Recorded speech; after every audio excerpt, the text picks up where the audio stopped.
Good morning. BA final year की भूगोल की क्लास में स्वागत है सभी का। तो हम जलवायु पढ़ रहे हैं इसमें, ठीक है। तो जलवायु में हमने कल पढ़ा था भारत की जो जलवायु को प्रभावित करने वाले कारक थे, ठीक है। 3 कारक है जो रह गए थे, वो आज हम पढ़ेंगे। इसमें देखो आज है पश्चिमी विक्षोभ, 7वां कारक है ये पश्चिमी विक्षोभ।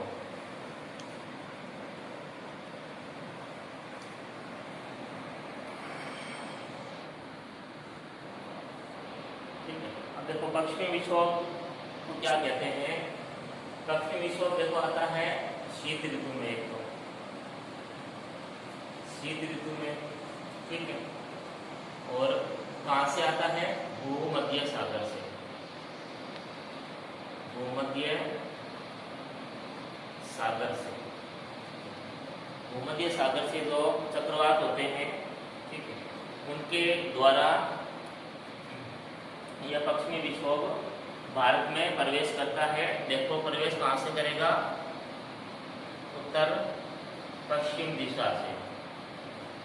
कहाँ से प्रवेश कर रहा है? उत्तर पश्चिम दिशा से ये भारत में प्रवेश करता है और शीत ऋतु में बरसात करता है, ठीक है। इसके द्वारा जो बरसात होती है ना, वो जो रबी की फसलें होती है, रबी की फसल, उनके लिए ये क्या है? बहुत ही अधिक महत्वपूर्ण होता है, ठीक है। रबी की फसलों के लिए महत्वपूर्ण होता है। तो रबी की फसल के लिए महत्वपूर्ण होता है। देखो इन्हें गोल्डन ड्रॉप्स कहते हैं, इनके लिए गोल्डन ड्रॉप्स कहते हैं, ठीक है, पश्चिमी विक्षोभ को। अब रबी की जो फसल है गेहूं, ठीक है, और चना, इन दोनों के लिए ये जो पश्चिमी विक्षोभ है ये लाभदायक होता है, ठीक है। और इससे जो वर्षा है, देखो सबसे अधिक वर्षा इसमें पंजाब में होती है, पंजाब में होती है सबसे अधिक वर्षा पश्चिमी विक्षोभ के द्वारा, ठीक है। उसके अलावा देखो अब है नेक्स्ट पॉइंट है, वो है एल नीनो प्रभाव, ठीक है। एल नीनो आपने खूब सुना है, जैसे अभी मानसून का समय चल रहा है तो एल नीनो आपने खूब सुना होगा, ठीक है। 8वां है कारक है एल नीनो, एल नीनो प्रभाव। अब देखो एल नीनो प्रभाव क्या होता है। एल नीनो देखो सबसे पहले जो एल नीनो है वो एक गर्म जल धारा है, ठीक है। यह एक गर्म जल धारा है, ठीक है। तो ये क्या करती है? देखो जो एल नीनो है हर 4 या 5 वर्ष के बाद ये जो कि दक्षिण अमेरिका, ठीक है, दक्षिण अमेरिका के पश्चिम तट पर एक देश स्थित है जिसका नाम है पेरू, ठीक है। एक पेरू देश स्थित है। तो यहाँ क्या है? पेरू की धारा चलती है। पेरू की ये ठंडी धारा होती है, ठंडी धारा, ठीक है। पेरू की ठंडी धारा चलती है दक्षिण अमेरिका में, ठीक है। तो एल नीनो क्या करता है? ये जो पेरू की ठंडी जल धारा है ना, ठीक है, ये इसकी जगह स्थापित हो जाता है El Nino. El Nino, El Nino की गर्म धारा,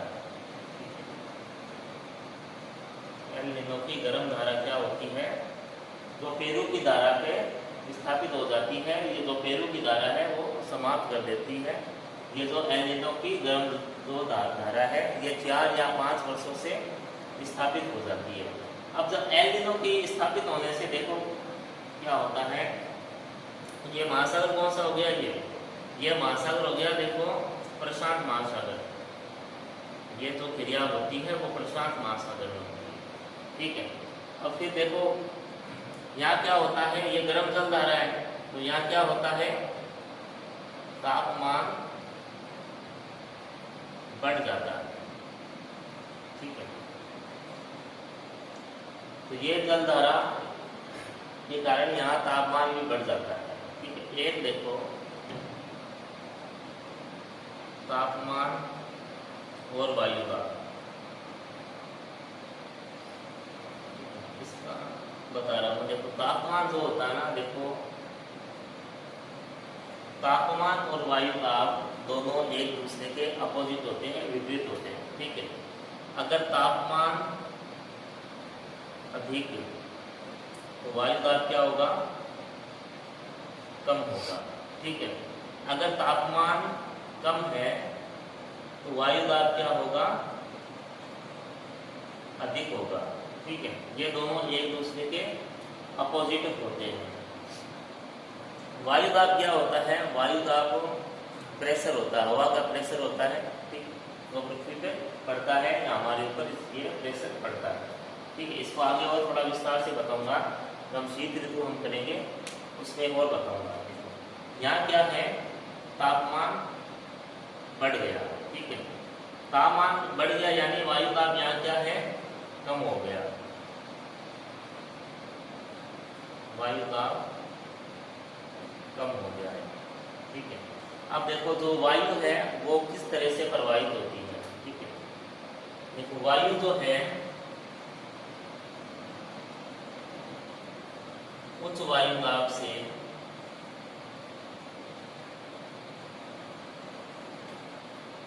निम्न वायु दाब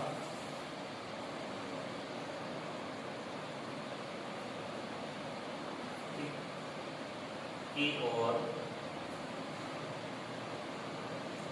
प्रवाहित होती है। यानी जो वायु है उच्च वायु दाब से निम्न वायु दाब की ओर प्रवाहित होती है। ठीक है, ये वायु प्रवाह का यह सिद्धांत है। ठीक है, तो यहाँ तापमान बढ़ जाता है तो वायु दाब कम हो जाता है, जिससे क्या होता है, जो हमारा मानसून है भारत में दक्षिणी पश्चिमी जो मानसून है वो कमजोर हो जाता है। मानसून क्या होता है, कमजोर हो जाता है। ठीक है, कमजोर हो जाता है तो फिर जो वर्षा होती है वो कम होती है। ठीक है, बरसात कम होने से फिर क्या होता है, भारत में अकाल की स्थिति होती है। ठीक है, अकाल की स्थिति भी होती है क्योंकि फसल का जो उत्पादन है वो हो नहीं पाता है, और भारत की जो अर्थव्यवस्था है वो फसल पे बहुत अधिक निर्भर करती है, कृषि पर बहुत अधिक निर्भर करती है। ठीक है, इसके बाद देखो नेक्स्ट है दक्षिणी दोलन। अगला जो प्रभाव है दक्षिणी दोलन, अंतिम कारक है ये। देखो अगला अंतिम कारक है इसका दक्षिणी दोलन।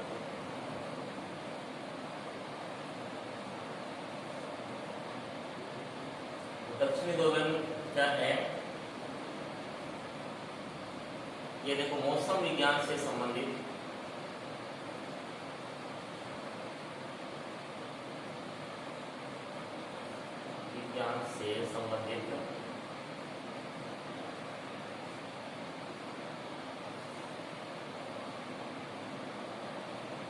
वायु दाब में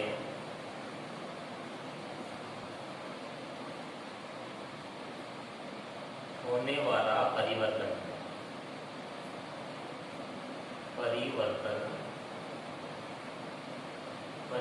है। ठीक है, ये होता है देखो हिंद महासागर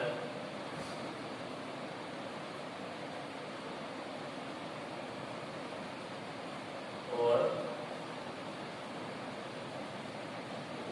प्रशांत महासागर के बीच। ठीक है, इनके बीच में ये होता है। ठीक है, अब इनमें क्या होता है देखो, प्रशांत दिखते हैं, प्रशांत महासागर ये हिंद महासागर,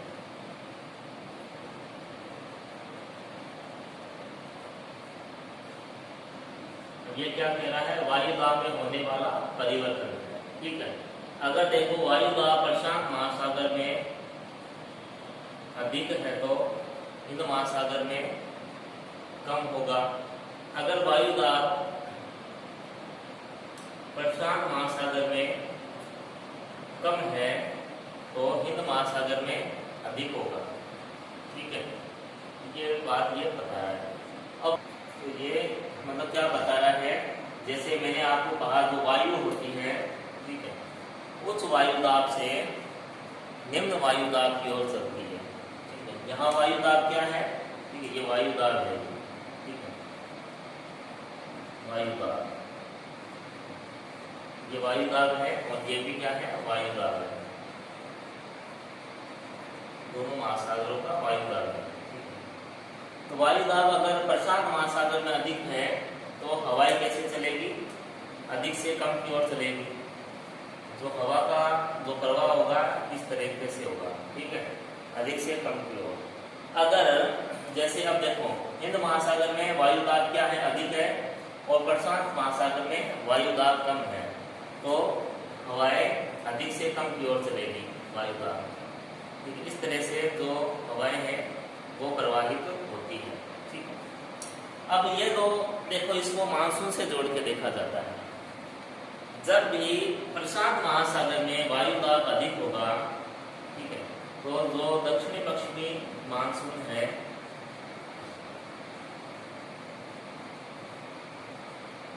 वो अच्छा होगा, यानी अच्छी बरसात होगी। ठीक है, ये अधिक होगा। क्यों होगा, क्योंकि हवाएं किस तरफ चलेगी। ठीक है, तो हिंद महासागर की ओर तो हवाएं हैं वो चलेगी। अगर हवाएं हिंद महासागर की ओर से प्रशांत महासागर की तरफ चलेगी तो बरसात नहीं होगी। ठीक है, तो ये है दक्षिणी दोलन। ठीक है, इसमें से जो भी पूछना हो आप पूछ लेना कमेंट बॉक्स में। तो ये जलवायु के कारक हो गए हैं।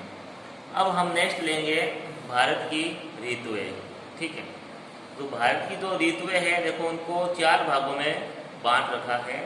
ग्रीष्म ऋतु, शरद ऋतु, ठीक है, फिर है वर्षा ऋतु और ये देखो जो ऋतुएं करवाते हैं। देखो भारत की ऋतुएं,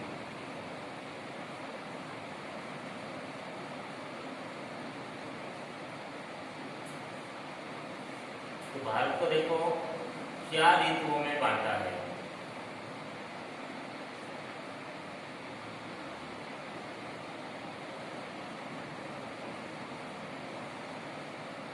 चार ऋतुओं में बांटा है।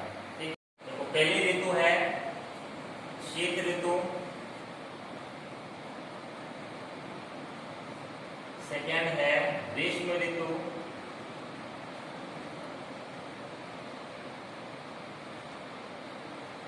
थर्ड है अपने वर्षा ऋतु,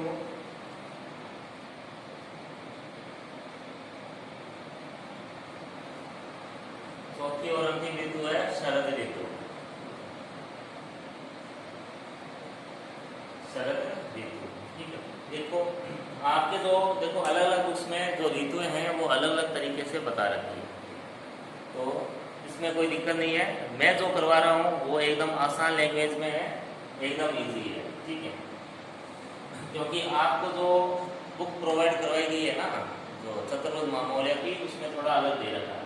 ठीक है, इसलिए आप मुझे ही फॉलो करना, इसमें इजी तरीके से बता रखा है। ठीक है, तो ये 4 ऋतुएं हैं, शीत ऋतु, ग्रीष्म ऋतु, वर्षा ऋतु और शरद ऋतु। ठीक है, तो सबसे पहले अपने लेते हैं शीत ऋतु। ठीक है, देखो शीत ऋतु का जो देखो समय होता है वो है नवंबर से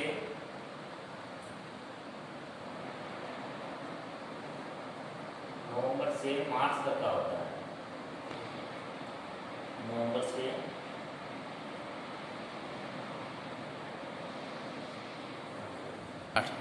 देखो शीत ऋतु नवंबर से मार्च तक ये रहती है। ठीक है, और इसका देखो सबसे ठंडा महीना जनवरी का होता है। जो जनवरी होता है शीत ऋतु में, यह सबसे अधिक ठंडा महीना होता है। ठीक है, अब देखो जो शीत ऋतु है इसको भी अलग अलग पार्ट में बांटा है, अलग अलग पार्ट में बांटकर इसका अध्ययन किया गया है। जैसे शीत ऋतु है, ठीक है, इसमें देखो पहला पॉइंट लेते हैं अपने तापमान, ठीक है, तापमान टेम्परेचर। अब देखो जो शीत ऋतु है उसमें देखो तापमान कैसे रहता है। अब जैसे जो कर्क रेखा है वो भारत के मध्य से गुजरती है और भारत को दो भागों में बांटती है, ठीक है। तो इसका साफ से जाहिर है कि उत्तरी भारत में जो तापमान है वो अलग होगा और दक्षिणी भारत में जो तापमान है वो अलग होगा, ठीक है, एक जैसा तापमान नहीं रहेगा, ठीक है। मान लो देखो उत्तरी भारत में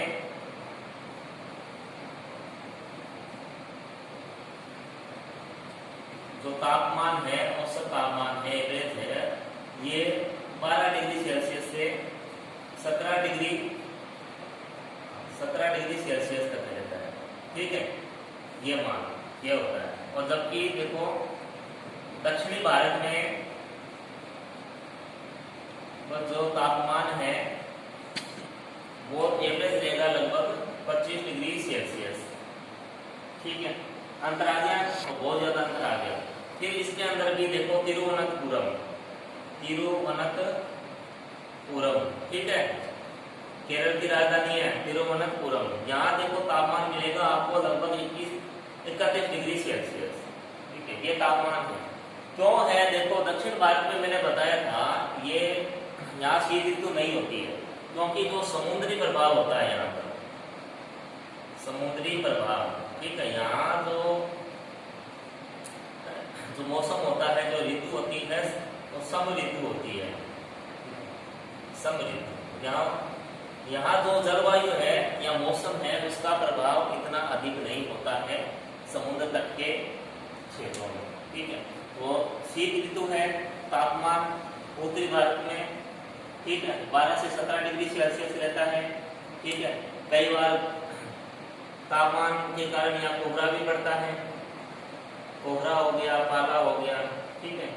और कई बार तापमान क्या होता है, माइनस में भी चला जाता है, ठीक है।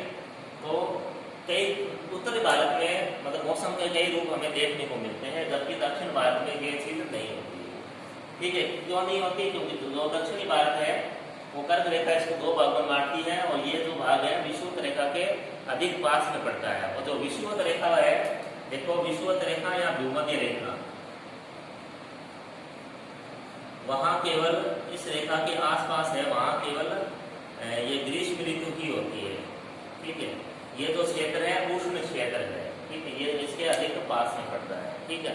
अब तापमान ले लिया, शीत ऋतु का तापमान हमने ले लिया, ठीक है। सबसे ठंडा जो महीना है वो जनवरी का होता है। इसके बाद हम लेते हैं वायु दाब। देखो वायु दाब कैसा रहेगा इसमें शीत ऋतु में।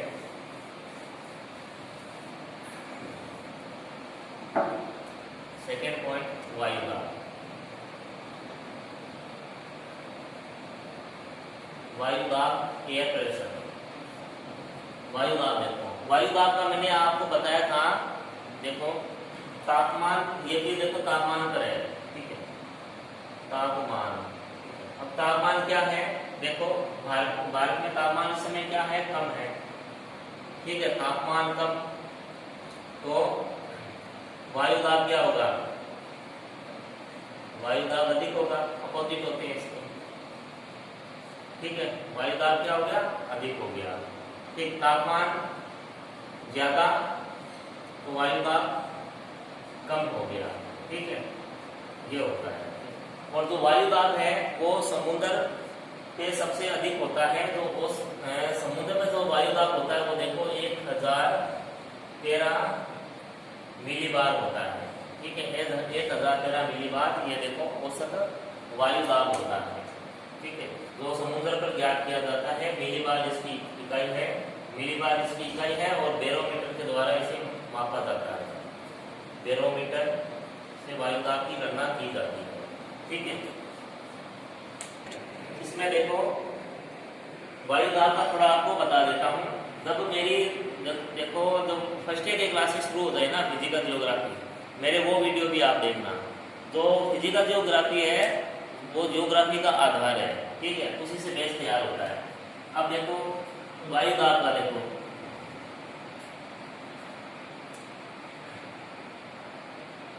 तापमान देखो ज़्यादा, ठीक है, और वायु दाब कम। देखो तापमान जब ज़्यादा होता है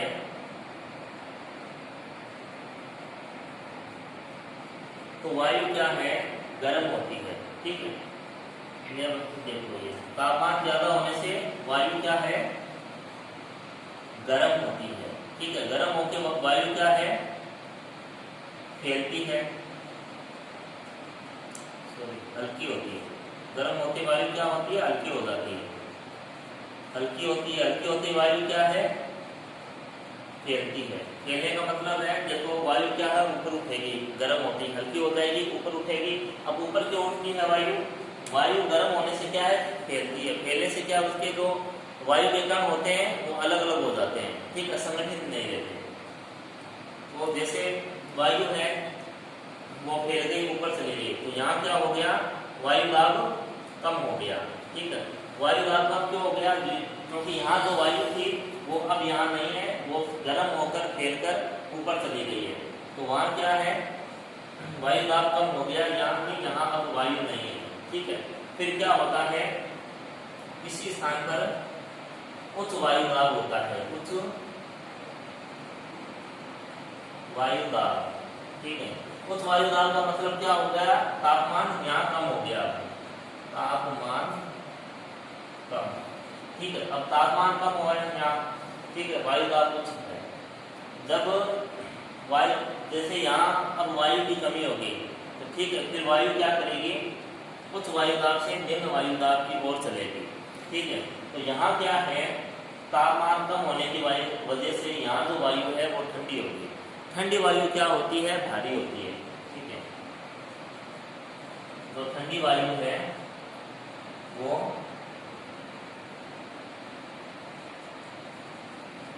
भारी होती है, ठीक है। भारी होती है यानी उनके जो ठंडी वायु के कण हैं आपस में संगठित होते हैं, वो क्या करती है, वायु के नीचे बैठती है, ठीक है, यहाँ आके बैठेगी, क्योंकि यहाँ वायु दाब कम हो गया है इसलिए। तो इस तरीके से ये वायु दाब है, ठीक है। तो उच्च वायु दाब से निम्न वायु दाब की ओर हवाएं चलती है, ठीक है। तो इसमें देखो नेक्स्ट है वर्षा, शीत ऋतु में वर्षा, लास्ट है इसका पॉइंट, शीत ऋतु का है ये।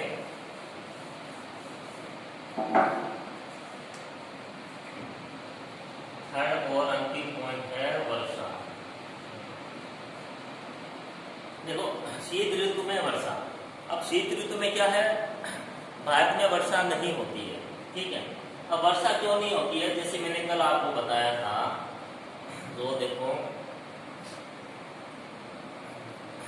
जो वायु है, ठीक है, 6 महीने क्या है, 6 महीने स्थल से जल की ओर चलती है, ठीक है, और 6 महीने जल से स्थल की ओर चलती है, ठीक है, स्थल की ओर चलती है। तो सर्दियों में क्या होता है, जो वायु है वो स्थल से जल की ओर चलती है, ठीक है, स्थल से जल की ओर, और इसको क्या कहते हैं अपने,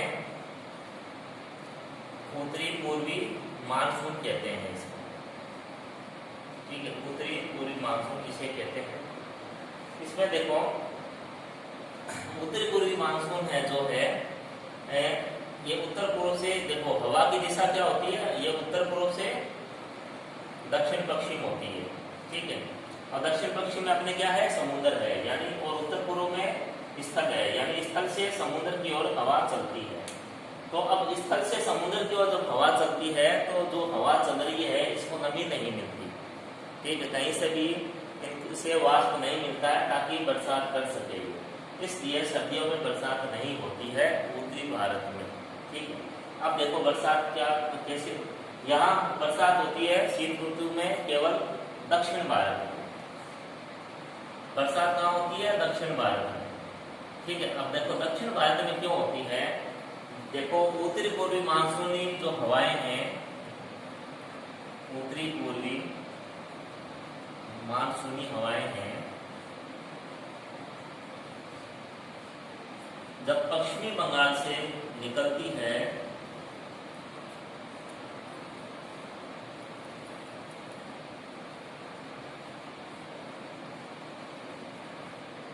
तो ये बंगाल की खाड़ी से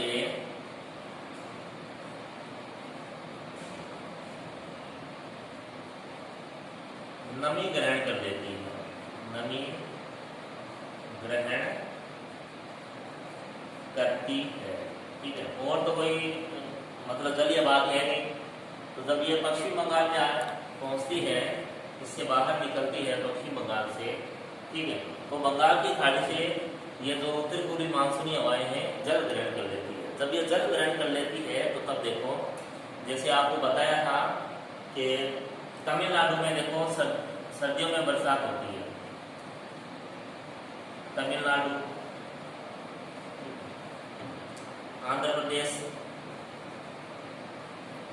ठीक है, आंध्र प्रदेश में भी कौन सा, दक्षिणी आंध्र प्रदेश, दक्षिणी आंध्र प्रदेश में बरसात होती है और उड़ीसा में भी होती है।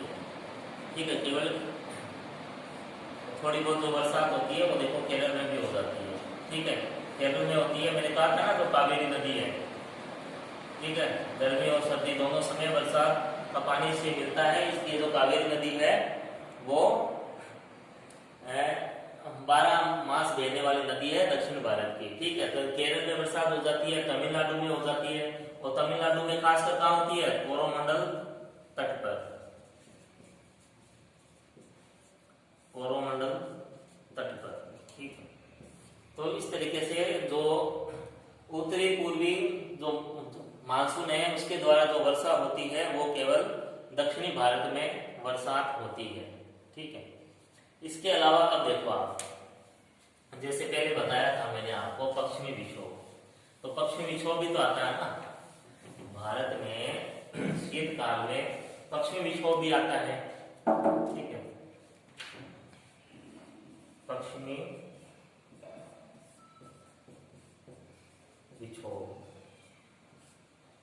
ठीक है, पश्चिमी विक्षोभ। अब पश्चिमी विक्षोभ के द्वारा भी भारत में शीतकाल में बरसात होती है। ठीक है, इसको देखो स्थानीय भाषा में क्या कहते हैं, मावट, मावट कहते हैं ना अपने सर्दियों में, क्या मावट भी है, मावट की बरसात है। ठीक है, वो पश्चिमी विक्षोभ को भी कहते हैं।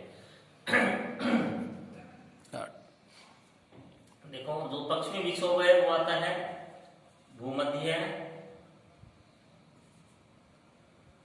भूमध्य सागर से। ठीक है, देखो भूमध्य सागर कहाँ स्थित है, ये एक तो अफ्रीका और यूरोप के मध्य स्थित है। ठीक है, इन दोनों को अलग करता है भूमध्य सागर। यहां से पश्चिमी विक्षोभ आता है पश्चिमी जेट द्वारा। ठीक है, जो पश्चिमी जेट है, जब हम मानसून पढ़ेंगे तब पश्चिमी जेट है इसको विस्तार से पढ़ेंगे। ठीक है, क्योंकि इस पे देखो दो विद्वानों ने इस पे लिखा हुआ है, एक तो इंडियन है अपने पी कोटेश्वरम, उन्होंने भी पश्चिमी जेट पर शोध किया हुआ है, वो भी हम पढ़ेंगे। ठीक है, तो पश्चिमी जेट है जो, उसके द्वारा भूमध्य सागर से ये मावट यहाँ पश्चिमी विक्षोभ आता है। ठीक है, तो पश्चिमी विक्षोभ आता है तो ये देखो रबी की जो फसलें हैं उनके लिए लाभदायक होता है। ठीक है, कौन सी ये फसलें, गेहूं और चने के लिए गोल्डन ड्रॉप्स कहते हैं। ठीक है, मावट को गोल्डन ड्रॉप्स कहते हैं।